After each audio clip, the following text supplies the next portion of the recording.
Hey guys, so we're back. Welcome to my channel, first of all. We're back working on our sampler quilt. So for our second block, we are making, they're calling it Rocky Mountain Puzzle, but I've seen several names for it. But it is this block right here. Hopefully you can see that. It's got a lot of little half square triangles in it. So for this block, and again, I'll have the instructions in my Dropbox in a link below for you guys to download. So for this block, you will need, now I'm doing the half square triangles the method that they show in the book, which is an older method. I've never done it before, but we're going to try it. So I'm all for new things. We'll try it and see if it's any better than the normal way. But if you want to do yours a different way, be my guest. So you'll need a dark, your background, and two mediums. So you need to cut one 9x9 square of background, one 9x9 square of dark, one 4-inch square of light, and one 4-inch square of dark. Those are going to make our half square triangles for this block. And then you will also need one 3.5-inch square of your first medium, and then one 2-inch by 22-inch strip of your second medium. So there's your first two mediums, and then you will also need two 3.5-inch of background squares, 3.5-inch square of your background. And that's how we're going to do it. Now the book shows to make the first 8 half square triangles, and I added an inch to that because when I first made them at 8-inch, it was really hard to square up. I couldn't quite, I don't know if my seam was off or what it was, but I couldn't quite get to 3.5 inches where we're going to square these. So I cut my squares at 9-inch, and you know, you can always cut them down, you just can't add to them. So what they have us do, I don't know, maybe the diagram in the book will be easier to show you. What they have us do is center, which would be 4.5 inches. Draw your center lines vertically and horizontally, and then draw a line from corner to corner all the way around. And what we're going to do is sew down both sides of those lines all the way around this, and then we can cut on all of the drawn lines. So I'm going to try it, and we'll see what happens. I don't know, like I said, I've never done it this way, but I've got everything pinned together and drawn, and so we're going to sew. And then the second 1 squares of your light and your dark, the 4-inch squares, you're also going to draw a line because we're going to need to make those into 2 more half square triangles. You need a total of 10 half square triangles at 3.5 inches of your dark and your light. That'll simplify it because I don't know. It seemed a little complicated to me, but you know, I don't know. So anyway, let's see if we can get you guys where you can see here. There we go. All right. So I'm going to do the big square piece first. And like I said, I'm going to sew down both sides of these lines here. And I'm just going to start at one side. Yeah. And just go down and go around. I had never done it this way, but like I said, I'm up, you know, I'm always up for new whatevers. I'm going to just stop and start at each one. You could probably pivot. And that might have been why my other ones didn't turn out, was because I didn't pivot and I just sewed off. I don't know. Like I said, I just couldn't get them. Most of them were about 3 1/4. They were just a little too small.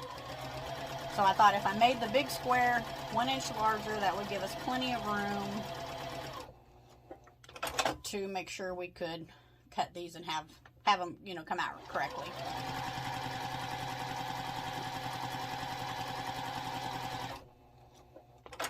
Okay, and then I'm going to do the other side.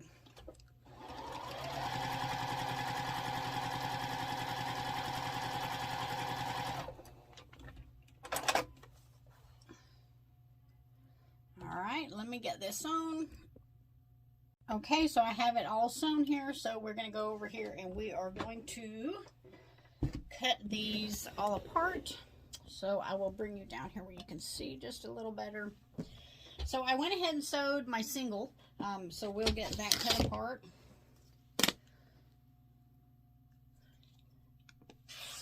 Alright, so there's those 2, and then this should make 8. So the first thing they say to do is cut on your drawn lines that you drew vertically and horizontally. So you should be right in the corners, right there where you sewed.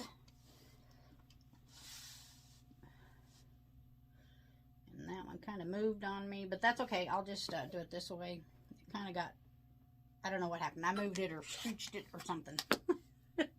I don't know. All right. And then we're going to cut on the drawn lines here. And we should have 8 half square triangles.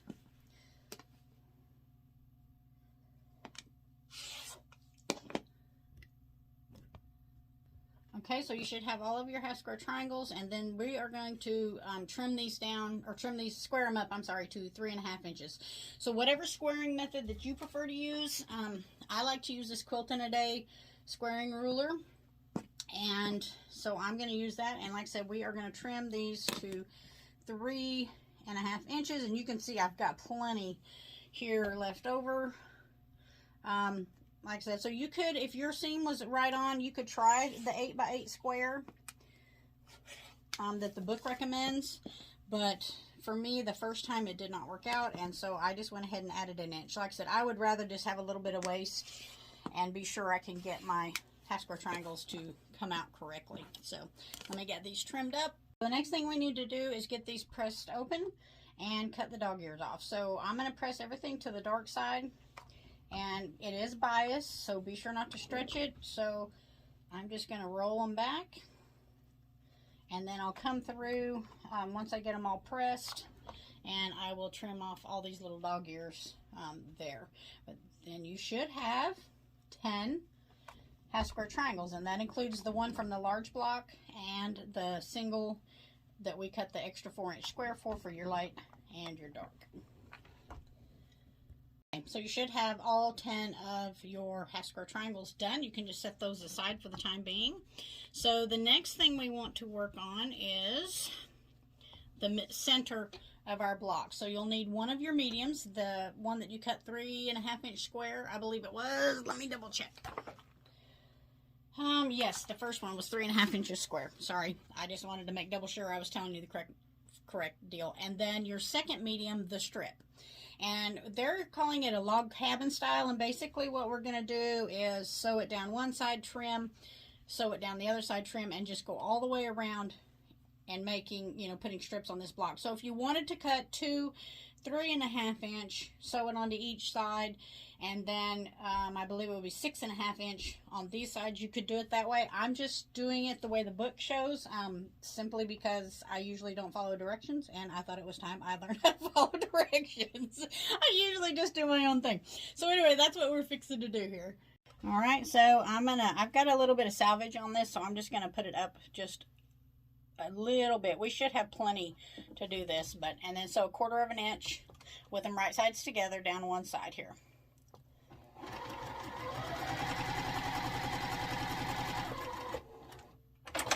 Okay, and what I'm gonna do just to make sure I cut this even is just flip it over, and I'll take my scissors. You could use a rotary cutter or however you wanted to do it, and I'm gonna cut this selvage piece off too and get rid of that. And then we will finger press this open like so, and then I'm just going to come down the next side with the rest of the strip.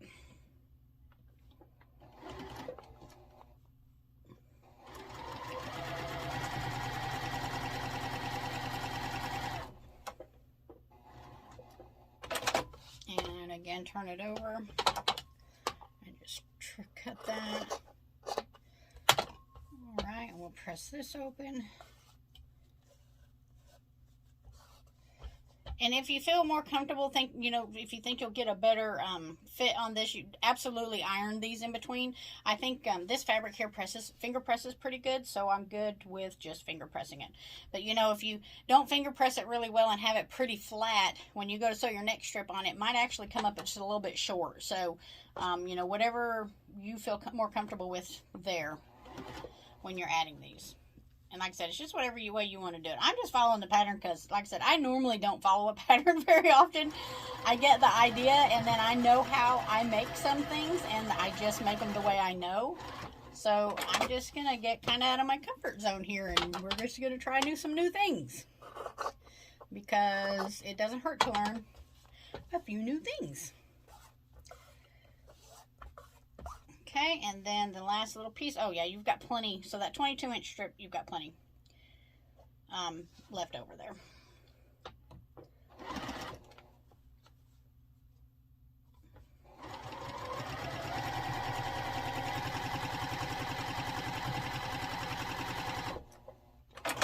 Okay, and then I'm going to cut this little bit of extra off. And then we will take it over here and press this out. So I'm going to finger press that first, and then we're going to press it. Now they do have us trim this block down or make sure it's the right size, and it needs to measure 6.5 by 6.5. And I happen to have a 6.5-inch ruler here. So that works good. If you don't, just use any of your other rulers. And let's see, yeah, mine needs just a little bit of trimming. And if you want to make sure you've got it really square, use your center lines here and make sure, you can use this little square as a guide and make sure it's lined up. And that way you'll make sure that everything is centered and square. If you're, I'm not that particular about it. So just as long as the block fits and is the correct size, I'm good. But everybody does things a little differently, so whatever works for you. Well, it slid a little bit, but still good there. Okay, so that one's 6.5 by 6.5. This is your center square. Okay, so the next thing we need to do is lay it out. Now in the instruction they have you lay the rows out and all that. I'm just going to lay the entire block out because that's what makes most sense to my brain. So we've got a plain background square up here in the corner. And then on the top row, all 3 of our half square triangles are facing down and to the left, all at the same direction. So there should be 3 of those, all right? Then our center square goes here, and then we have half square triangles on the side. And the first side, let's say it'd be the left side, these are going to be facing up and to the right. On the second side, they're going to be going down and to the left. So just watch your placement on those. Then on the bottom, we're going up and to the right, all 3 of them. And then we will have a plain background square right here. So I'm hoping you guys can really see that. All right, so these ones are all coming down, and these 2 are going up. These are coming down, and these are going up. Okay, and then I'm just going to sew it together in rows.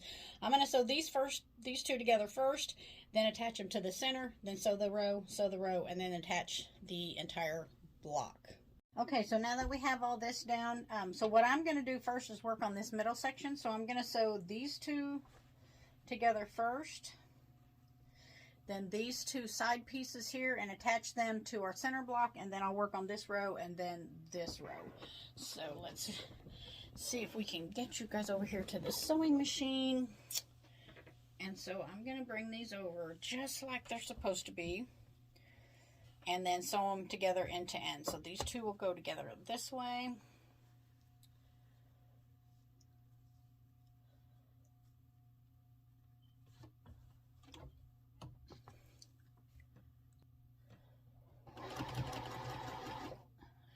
Just make sure they're lined up.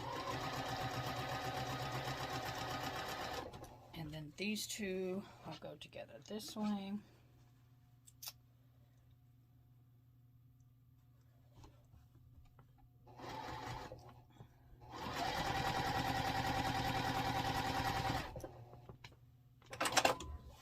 Alright, and I'm just going to finger press these open. Like I said, this fabric seems to want to press really easily, so you could iron them though if you wanted to. Okay, so then these ones went up in the up position, these ones went in the down position, and then our center block went here like this. So then I'm just going to attach these.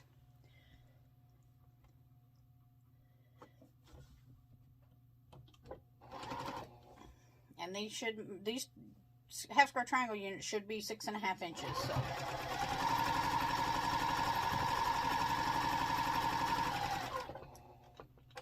Same size as the block, so this one goes over here like this.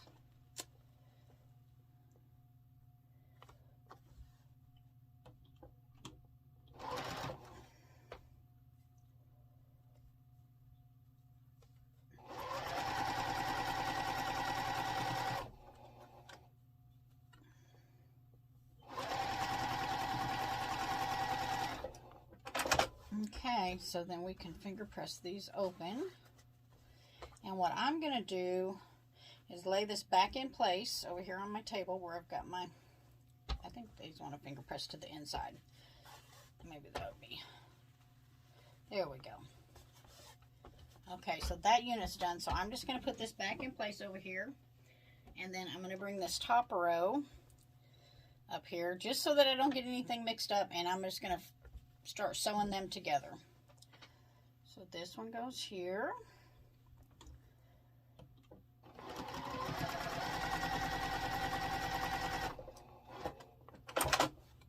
Okay, when I open this up, I know it goes right there, so that one goes there. I have to do this because I get things turned around really easily and mixed up, and then my block doesn't turn out, and I'm like, what in the world happened? And it's just me. It's just the way I've got to do things to keep from, you know, but whatever method works good for you and is easiest for you to keep up with.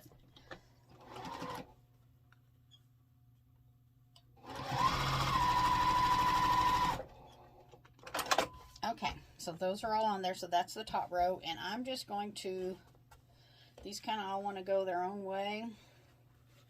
I'm not going to press them yet because we may need to swap the seams, you know, when we start putting the block together. So this is my top row, so I'm just going to put that right back in place.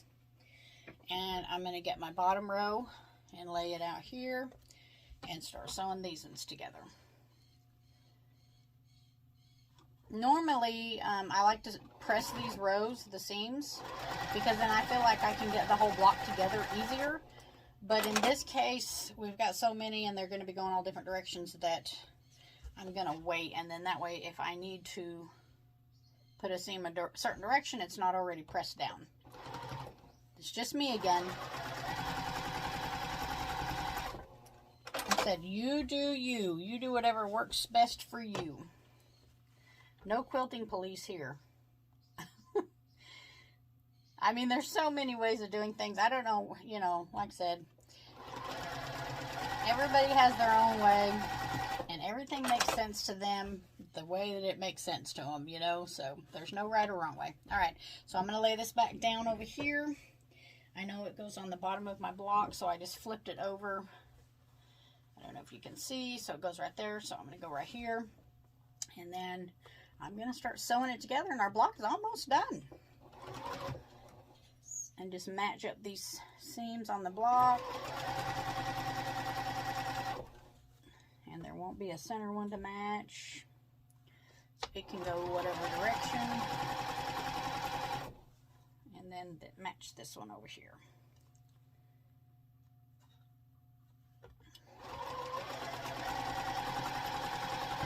And I must have trimmed a little off because I'm kind of having to tug and pull and get it to fit. But it's not off by far, so I think I can press out anything that needs to be pressed out. So, okay, those are going that way. These go that way. Okay, I'm just making sure I've got it going the right direction. Oh, I'm so sorry. Y'all got to watch me struggle with that, but it's just what it is.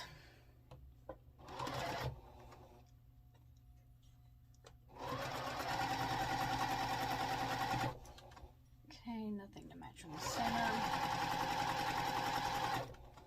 And then these two. I think, like I said, I think I'll be able to press this out just about, though, to make sure I get my size. And it could have just been the way I did my seam allowances, could have been my trimming. Who knows? All right, there we go. It's all done. There's our block. Let's get this pressed out. Now this is a really cool block. Oh, I don't know. If I didn't hate half square triangles so much, I would say this would make an awesome quilt. But I hate half square triangles like nobody's business. Ask Tess. She knows. I complain about them. I just did a quilt here a while back that had like 200 and something of them. And I tell you, I was sure hating life after that one. And I don't know why they're not hard. I guess because they, you know, they do require a little work. You got to trim and all the sewing. what have you. And so, yeah, they're not none of my favorite. All right, there we go. There is our block.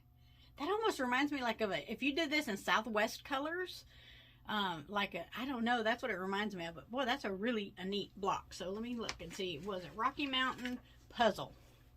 Was the name of that block. So there it is, our completed block. Yay! And it should finish at 12.5 inches by 12.5 inches. Okay, so there's our block. It's all done. Looks fantastic. Somebody had asked me somewhere what fabrics I was using for this sampler, and I had a fat quarter bundle that had, I don't know, like 20 fat quarters in it, and so I was using them, but I thought I would show you guys a little sampling. There's a lot of darks and a lot of mediums, which most of these blocks in here require like 2 mediums and darks, and so I thought this would be a really, and I thought it was a particular line. It is not. Somebody had just put this bundled together. All the fabrics match, but that way I thought my sampler quilt would coordinate when it was finished. So here's the lights that are in there, which these could have been used for some background, but they do have a little print on them. So I'm going to probably use these like a medium just because of the prints. These little fishies, aren't those cute? But then it had these. I've already cut out of these already. So anyway, so that was the fat quarter bundle. I find doing sampler quilts, when you use a fat quarter bundle, then all your prints match, and you know your quilt's going to look really good. So that's all my colors that I'm using. So anyway, there you go. So there's block 2, Rocky Mountain Puzzle. If you're a member of Peggy's quilting group, post a picture of your block in there, because we're keeping files and having all the completed blocks on those. Tess Colley is taking care of that for us, and she's doing a wonderful job, by the way, so thank her for that. And there we go. All right, I'll see you guys probably in a few days. I'll try to get number 3. Like I said, I'm not doing this like block of the month or, you know, I'm just doing this as we go, and you guys can follow along at your pace. Obviously, they'll be uploaded on YouTube and ready for you guys to go. So, all right, there you go. Have a great day, everyone.